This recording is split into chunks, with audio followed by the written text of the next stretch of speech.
Toi whaatala whātui wōma pāanga le si whonga le lau mua i le wha o poponga fo i le nei, o tala fau mai Sāmoa o si mai le wha whonga. Wa whete na i whina ngalo wha alia o le sui o le komiti wha atonu, o le komiti le ploketi miliona Tala, le whionga muripola ana rosa ale mōlia o, ma le whionga le minista o tupe, lau timu ia fōwele se wā ai. E le vaenga tonu la tau te tāpena ina le tusipe o na whautua ina i ele lo ia sili.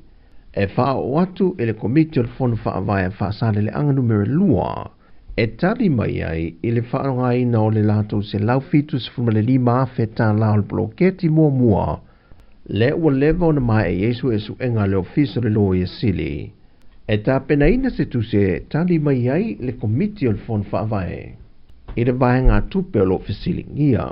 Na toi fisilingia le whionga muripola ana rosa ale mōni o le mata aupu. O le foi sa talia ia le tūlanga lea sa mai foi le advisor lo ia sili. Ia o le foi utu watu i le matanga luenga o tupe. Ina ia mawhai o na tāpena ia le tusi. Ia mawha o watu i le teitei whono malfon whaavai a whasale le anga lua. Ina ia tali mai i tua inga ia le wabatu. A mai ai o na au mai fo ia la tau fo i whamani nonga i le vai ngā tupele se lau ki tusu lima. Ia, a mai fo ila ia fola i lunga le tātou komiti whafoi. Peitai le tali mai le whionga lau timu i le mata opo.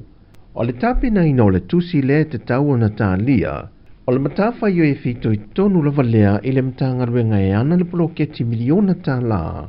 O le awala lava lea sa whaatino i lava mua. O le tūlanga le sa iei, sa whautua ina fo elo ia le ofisa. I le mea sa whai mua. O le mele sa whai mua i tusi e sa whao fo isi tu maloi. Sa whai whaatino ai le mtanga ruenga le patino i poloketi. Ia maa mea wela le sa toi whaamanino mai e le mtanga ruenga o tupe. E le whaururunga maloi. O lala o toi whaamanino i tai. O le mtanga ruenga e patino i poloketi. O la tōwi, o so enga e whai mtanga ruenga o tupe. So enga le au mai whai mtanga ruenga o tupe wana o la tōwi e le jurisdiction la tau te whai ai. I lalo tu la fono o le pūlenga o tupe le tunu o tu public funds. Tupe le malo. A o tūlanga la i e tau tusi. Mea la i e pe whape i o le mtanga ruenga e patino i poloketi. I o la tūtonu o la laua. E la lo tal tununga o laufa. Wow, o alu tusi. Peitai wa whaamaunia mai e se sui o le whonu whaavae ale i tū malo. E wa mae au na whai ale tusi pele ai foi. Ai ele i o atu. Ai le ai se mea wola tu tauli maina. O le whaai unga na whai ele komiti whaatonu o le bloketi. O le a whaawau pele tu inatu o isi vai ngā tupe o le bloketi. E na ia le poloka ia ti na e tu malo o lo whaatino. Ai whaatino pesu e suenga. I ni wha le tonu o lo tulai mai. O tali mai le komisena mtanga luenga o leo leo. E ni tuwa inga i le wha le tonu o tau mawha o lo o wha o ngaina. Mo le tau singo i lanto o lo tuli wha asananga. Pa te sei mai lato o lo tau fiatu e tali ai mta opolo wha ngā solo le whamasi nonga. O ka e kang malala i mka kufan pui umai i oloa mangu mawai aka. Ia e korua ia tau mawhitanga i aso. O tae o uli le fiafi. Ma e whai fo i lava singa ke leo le tupeta to malo le whaaluinga fo i le whapeo ngakausia i la kou ni o lo kuri o la kou whasaranga. O le siwa i tūlanga o la e whaongaina o manu pālangi o mtanga luenga la i li pāpopi. O lo whaima whaonga mai e sui e ia ka mawhakanga hoi i la kou i o lo i kongo le.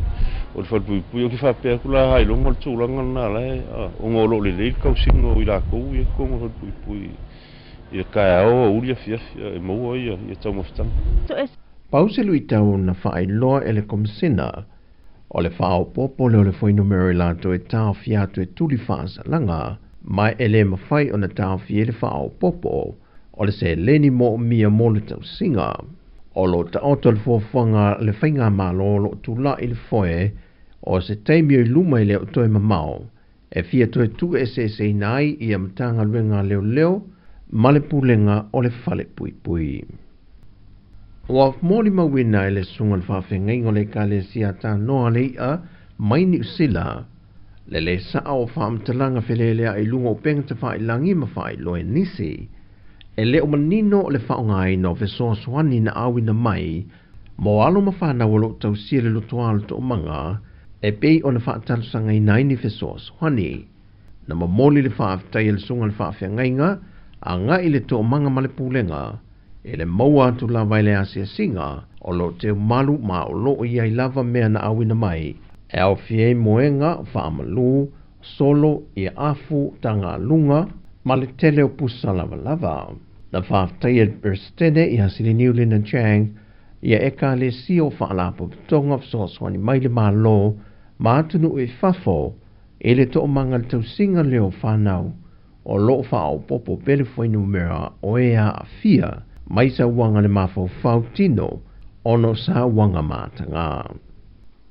O se whaenga o mātai tuwina e le ofisa silion tanga luenga o a onga maanga nuu, ai au Chris Hazelman, wa mātila tila ese lava le whaale tonu i le whaenga o whanau tama, i le palasi lalo le whainu mera i lanto e pasi, ma watu universite pe maua mata opo e mwhaina ulu whale iai o loa o uine le universite.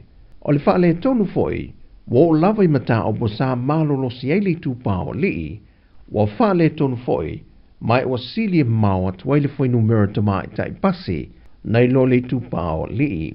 I've got to do something. We've got to do something more whanau tama. E una i tatu whanau. I awai ia le onga o lo whapenan whaatino. O mata opolo o manino le whale tonu au le tupa o lii, e au fiai le ingilisi, ai wa whapena fo i ngana Sāmoa. Wa iei mata tia ma le mawalu lungo maka wa au sie tama i tai, mai o se tūlanga le leitele lea. O se vaenga whaale tonu le leitu sanga i unga o suenga whanau, e te tau o na matuasa ili le whaale tonu, ma whaanga i oise fafo mo se teimi wawe. O tala fōia mai Sāmoa, anga le leile tue fō whanga la whianga i masio tātua tenu le yaso, whasoi fōia.